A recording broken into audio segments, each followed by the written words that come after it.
अयोध्या से आए हुए हम अपने सभी किसानों का धन्यवाद और आभार प्रकट करते हैं। साथ ही साथ हम सभी लोग बहुत आभारी भी हैं उनके कि इन परिस्थितियों में जहां सरकार समय समय पर डराती है, उनके अधिकारी अन्याय करने के लिए हमेशा तैयार रहते हैं। उस समय किसान समाजवादी पार्टी और हम पर भरोसा कर रहे हैं। मैं अयोध्या वासियों का और खासकर किसानों का बहुत बहुत धन्यवाद और आभार प्रकट करता हूं। अभी जब बात शुरू हुई तो ये कहा गया कि ये भारतीय जनता पार्टी के भी कार्यकर्ता रहे हैं और आज इनके साथ भी अन्याय हो रहा है। और सच्चाई तो ये है कि इधर जिस तरीके से सरकार काम कर रही है, भारतीय जनता पार्टी के लोग भी जानते हैं कि भारतीय जनता पार्टी उनकी सगी नहीं है।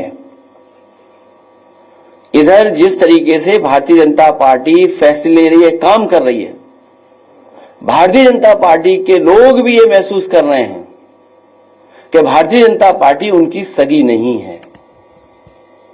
और मैं एक उदाहरण नहीं, कई उदाहरण दे सकता हूं। जो हमारे किसान यहां पर आए हैं, इनका तो सब कुछ छीना जा रहा है। दादा परदादा से वर्षों से ये खेती बाड़ी करते आए हैं, अपना घर मकान बना लिया, रजिस्ट्री हो गई हैं, बहुत सी अपने परिवार मिलकर के रह रहे हैं। लेकिन सरकार जानबूझ करके इनकी जमीन छीनना चाहती है। और जमीन किस चीज के लिए छीनना चाहती है? ये किसान जो आए हैं वो किसी विकास के खिलाफ नहीं है, क्योंकि अगर विकास होगा, खुशहाली होगी तो इनकी भी तरक्की होगी। इनका जो मानना और समझना यही है कि अगर अयोध्या में इतना विकास हो रहा है और खुशहाली आ रही है तो इनका भी साथ साथ विकास हो, इनके घर परिवार में भी खुशहाली आए। सरकार जानबूझ करके सस्ते में जमीन लेकर के कुछ मुनाफा कमाने के लिए और कुछ लोगों को मुनाफा कमाने देने के लिए ये जमीन जबरदस्ती छीन रही है। समाजवादियों का मानना है कि मार्केट वैल्यू के हिसाब से किसान को मुआवजा मिलना चाहिए। और कई मौकों पर मैं और आप यहां पर बैठ करके कई बार चर्चा की है और यहां तक कहा मैंने कि ये अयोध्या प्रभु राम जी की जमीन है, धरती है उनकी। न केवल भारत, दुनिया के लोगों को वहां के प्रति आस्था है। तो वर्ल्ड क्लास सिटी बने, वर्ल्ड क्लास इंफ्रास्ट्रक्चर बने, लेकिन जो लोग वहां से उजाड़े जा रहे हैं वो उजड़े नहीं, वो भी कम से कम बराबरी के साथ खड़े दिखाई दें। इसलिए मैंने कहा था कि अगर सर्किल रेट बढ़ा करके 6 गुना भी मुआवजा देना पड़े तो सरकार को पीछे नहीं हटना चाहिए।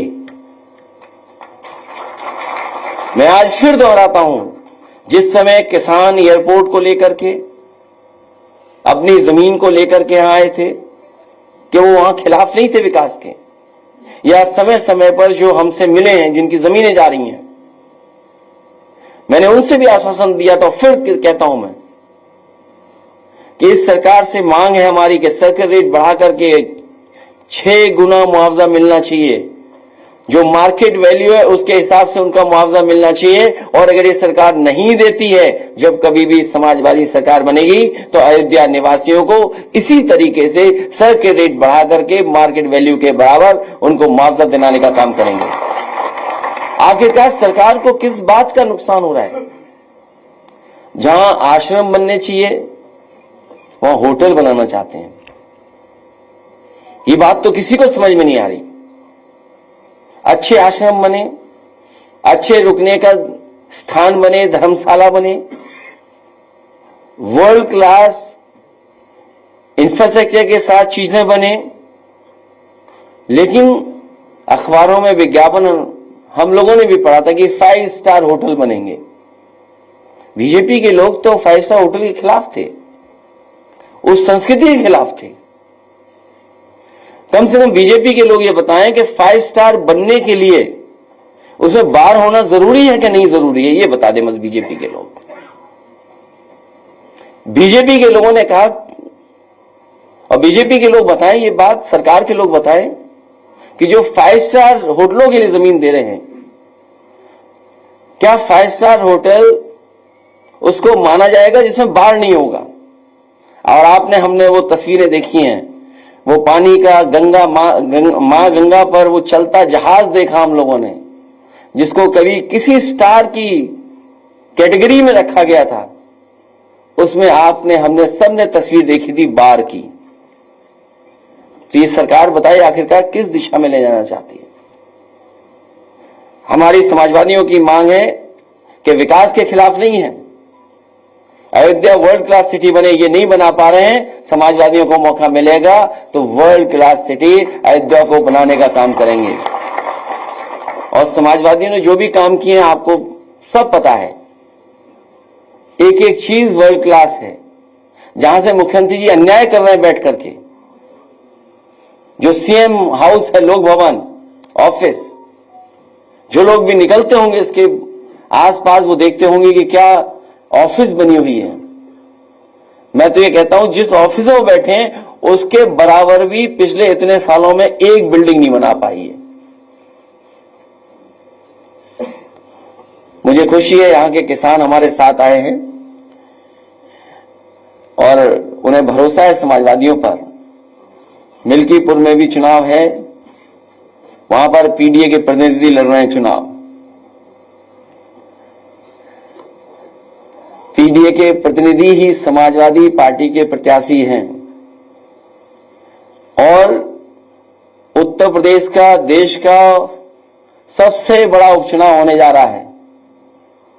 मैं तो अपने तमाम जर्नलिस्ट साथियों से अपील करूंगा कि ऐसा चुनाव जरूर देखने जाएं, आप देखने समझने जाएं, वहां की कवरेज हो और तमाम जानकार लोग हैं उनसे भी हमारा निवेदन होगा कि डेमोक्रेसी में ऐसा चुनाव नहीं देखा होगा, ऐसे चुनाव की स्टडी करनी चाहिए।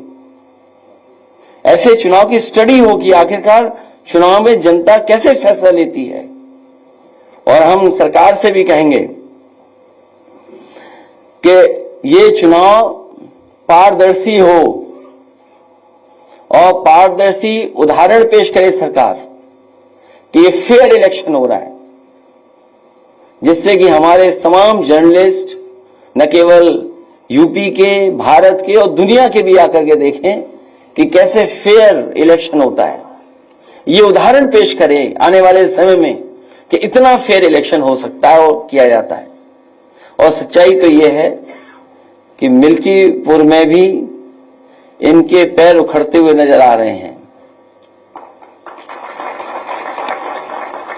और हम आपसे पहले भी निवेदन कर चुके हैं कि हमारे समीकरण की चर्चा ज्यादा मत करना आप लोग। अगर प्रेस के लोगों ने ज्यादा चर्चा कर दी हमारे पक्ष में तो सरकार वर्दीधारी लोगों को आगे कर देगी। बात तो खत्म हो जाने दो अभी।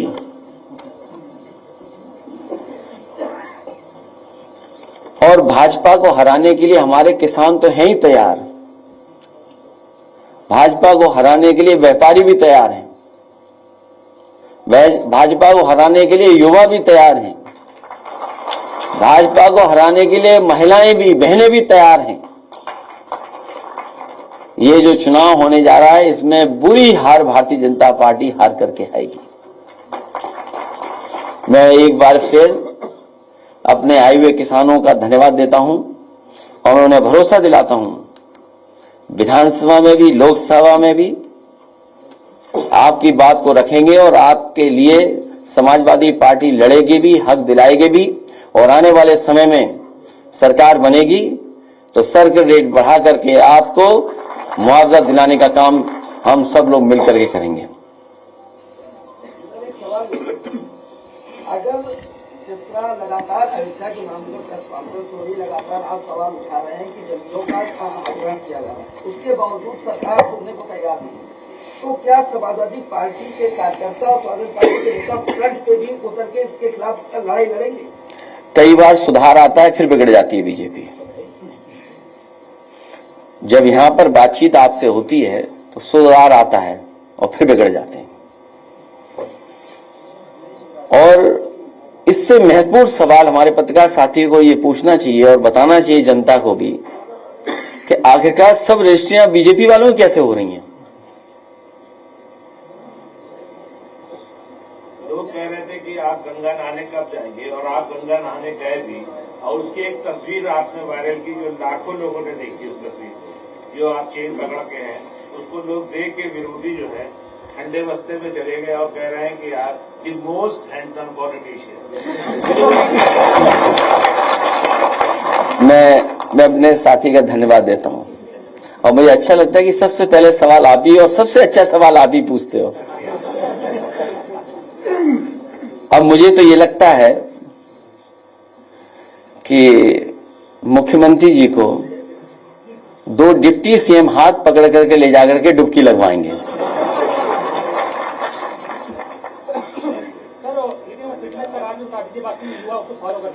ये चर्चा का आज समय नहीं है, लेकिन अपने पत्रकारी साथियों को फिर कभी बुलाएंगे और हम लोग इन्हीं सब बातों पे मिल बैठ करके करेंगे। कुछ हम बताएंगे, कुछ आपसे हम लोग सीखेंगे। वो बात पुरानी होगी, फिर जाएंगे। सर, दक्षिणांचल और पूर्वांचल डिस्कॉम को विद्युत का हम लोग इसके पक्ष में नहीं कि प्राइवेटाइज हो, इस पक्ष में नहीं, क्योंकि प्राइवेटाइज हो जाएगा तो हमारी जनता को फिर महंगा बिजली और तमाम सरकारी नौकरियां, जो बात हम लोग कहते थे संविधान के साथ खिलवाड़ हो रही है। संविधान में मोटी मोटी बात जो हम सब आप समझते हैं कि संविधान के तहत ही हमें आरक्षण मिला है, और जब प्राइवेट हो जाएगी चीज तो आरक्षण नहीं मिलेगा, आपको नौकरी नहीं मिलेगी। तो संविधान में जो हमें हक अधिकार मिलता है उसके खिलाफ भारतीय जनता पार्टी काम करती है। अगर प्राइवेटाइजेशन हो रहा है और पक्की नौकरियां छीनी जा रही तो इसका मतलब यह है कि बाबा साहब भीमराव अम्बेडकर जी का दिया हुआ संविधान के साथ छेड़खानी हो रही है। बीजेपी के वो पासवान है और कहा जा रहा है कि गुजरात में उनका कारोबार है, टिकट दिल्ली से हुआ है, बाहरी वर्सेस लोकल की लड़ाई। मेरा तो एक ही निवेदन और अपील रहेगा कि गुजरात वालों से बच के रहना। इसमें कोई दो राय नहीं। जितना समाजवादी के शासन में उत्तर प्रदेश के अंदर काम हुआ है और जितना देखा ही गया है कि समाजवादी ने जो काम किए हैं उसकी एक आस्था भी थी, लेकिन क्या वजह रही लगातार पिछले 2 बार समाजवादी बैकफुट करते रही, इसकी वजह क्या रही इतने काम कराने के बावजूद? ये भी अभी सवाल जाने कहां का है। हम अपने पत्रकार साथी को बता दें कि जब, हालांकि ये हमारे किसान और सभी लोग आए हैं, जब यहां पर सब स्टेशन के लिए जमीन लेनी थी घंटाघर के पास, तो क्योंकि जो घंटाघर के आसपास का सौंदर्यीकरण था तो वो सब स्टेशन नहीं हटता तो स्पेस नहीं बन रहा था, एरिया नहीं निकल रहा था। तो समाजवादी पार्टी की सरकार में हम लोगों ने फैसला लिया था कि सब स्टेशन हटाया जाए, और जब सब स्टेशन हटाने का फैसला लिया गया तो जमीन वहां नहीं थी।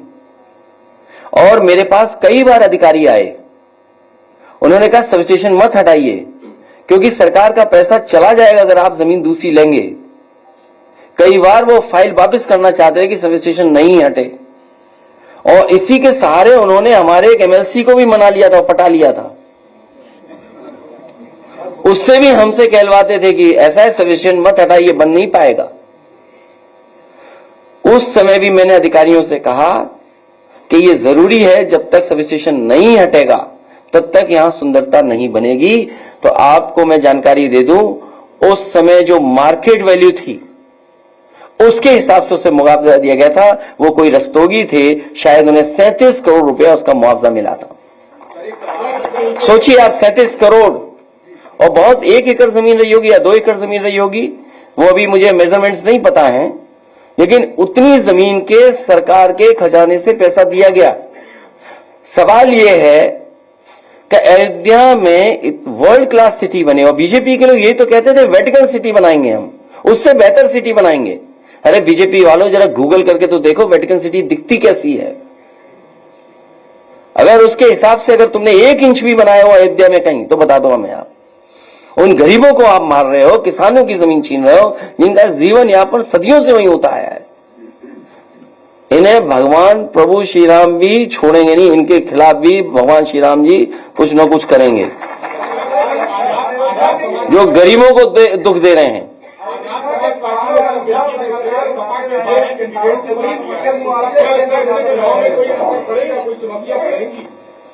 देखिए, समाजवादी पार्टी का प्रत्याशी पीडीए परिवार का है, वो लड़ने जा रहा है, वो मुकाबला कर रहा है। पिछले कई दिनों से काम हो रहा है हमारा, ऐतिहासिक जीत होने जा रही है। बस हमारा आपसे निवेदन है, हमारे समीकरण की आप चर्चा करते हो कई बार, हमें चैनल पर डर लगने लगता है। हमारे ही रास्ते पर भारतीय जनता पार्टी चलेगी, उस पर दूसरा कोई रास्ता नहीं है। जब भी उन्हें विकास के रास्ते पे चलना पड़ेगा तो हमारे ही रास्ते पर, ये पीडीए के रास्ते पर है।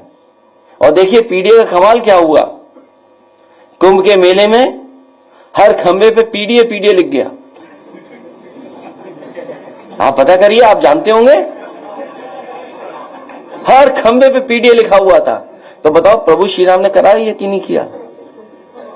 बाद में जब सरकार को पता लगा तो हटवाने में लग गए, क्योंकि पीडीए का मतलब जो बीजेपी के अधिकारी को पता ही नहीं था, प्रयागराज डेवलपमेंट अथॉरिटी। सोचिए हमारा कितना प्रचार किया कुंभ में, अब सुना है कि सब हटवा दिए गए सरकार ने। सोचो ऐसी सरकार है। अजय जी, अयोध्या के किसानों का मुद्दा आप लगातार उठाते रहे हैं कि मुआवजे को लेकर दिक्कत है। लगभग 2 महीने पहले आवास विकास परिषद के सचिव नीरज शुक्ला ने प्रेस कॉन्फ्रेंस की थी और उस प्रेस कॉन्फ्रेंस में जो है अयोध्या के किसानों की बात की। उन्होंने कहा कि हम लैंड पूलिंग पे बात कर रहे हैं कि लैंड पूलिंग के लिए किसानों को जमीन दी जाएगी, किसान इस पे राजी हो कि वो अपनी पूरी जमीन देंगे और उसका 25% हिस्सा हमने डेवलप एरिया में देंगे। लेकिन किसान जो है लगातार बड़े ज्यादा मुआवजे की मांग कर रहे हैं, जो उनके लिए देना जो है लैंड पुलिंग या इस तरह की जो शब्दावली ला रहे हो, जो कई स्टेटों में सक्सेसफुल भी है, फेलियर भी है। ये लैंड एक्विजिशन का तरीका, पूरा सरयू नदी के आसपास लैंड एक्विजिशन हो गई। किसानों को कितना लैंड पुलिंग में मिला है बता दे सरकार हमें।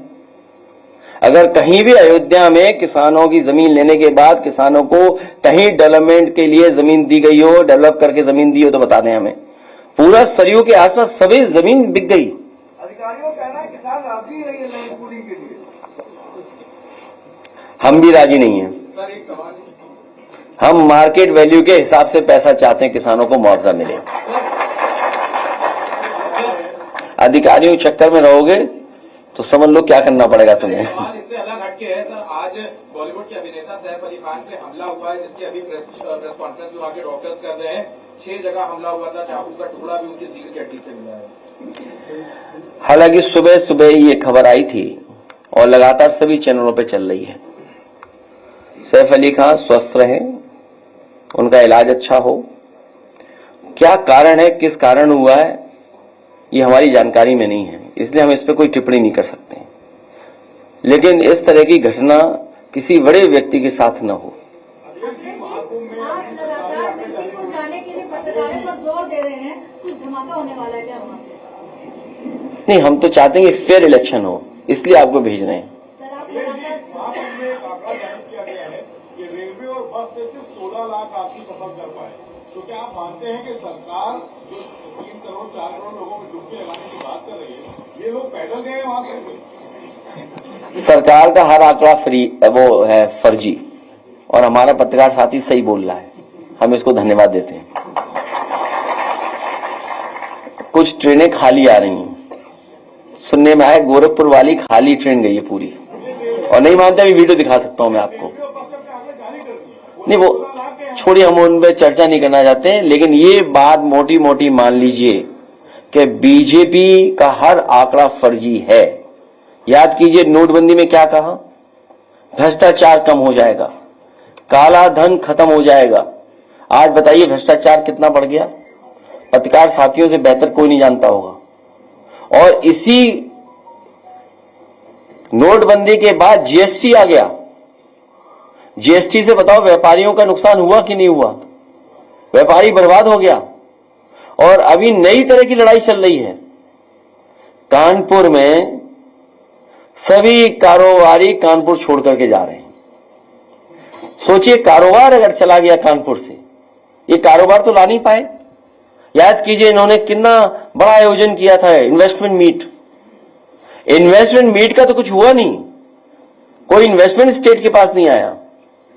लेकिन जो कारोबारी पहले से थे, जिनका कारोबार हो रहा था, चल रहा था, वो कानपुर छोड़ करके जा रहे हैं, लखनऊ छोड़ करके जा रहे हैं।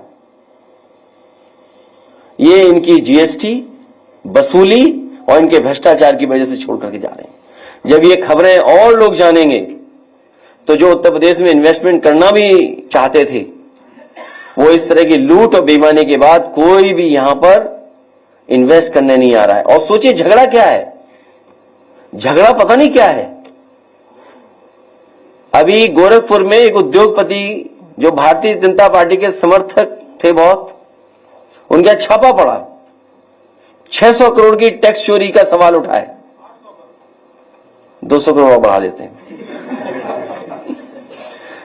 इसी तरह कानपुर वाले जानते होंगे, भारतीय जनता पार्टी के बहुत बड़े समर्थक,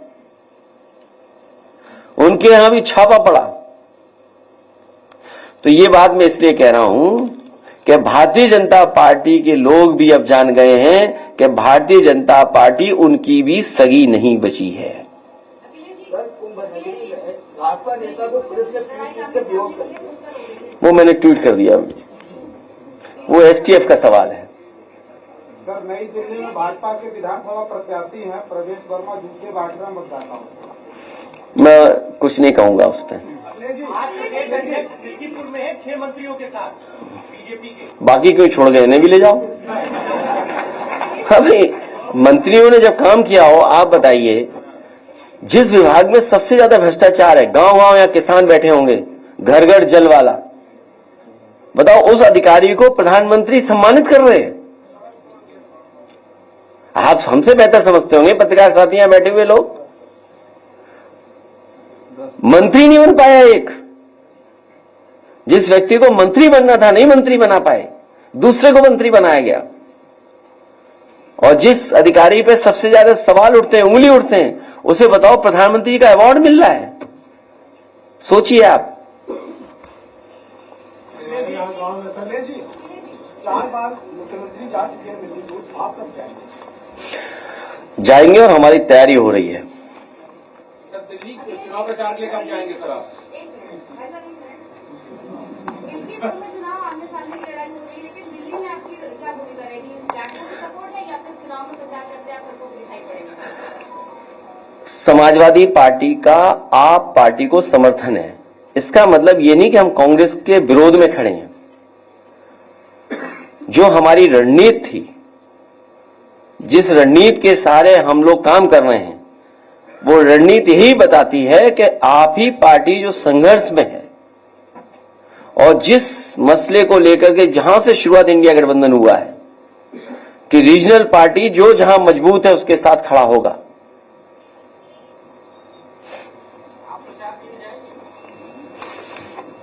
आप भी चलना, दोनों जगह चलेंगे। इसलिए एक बार फिर हम अपने किसानों का धन्यवाद देते हैं और आप इन किसानों की मदद कराइए, आप इधर उधर की बातें मत करिए। और अयोध्या वाले और लोग भी हैं, आप खड़े हो जाओगे, यहाँ आ जाओगे अयोध्या वालों, और आइए इधर। अयोध्या के लोग आ जाओ पीछे, सिर्फ अयोध्या वाले आ जाओ। और फिर यहाँ से ले जाना बाहर से, पीछे हो जाओ ना, सब खड़े हो जाएंगे। हाँ।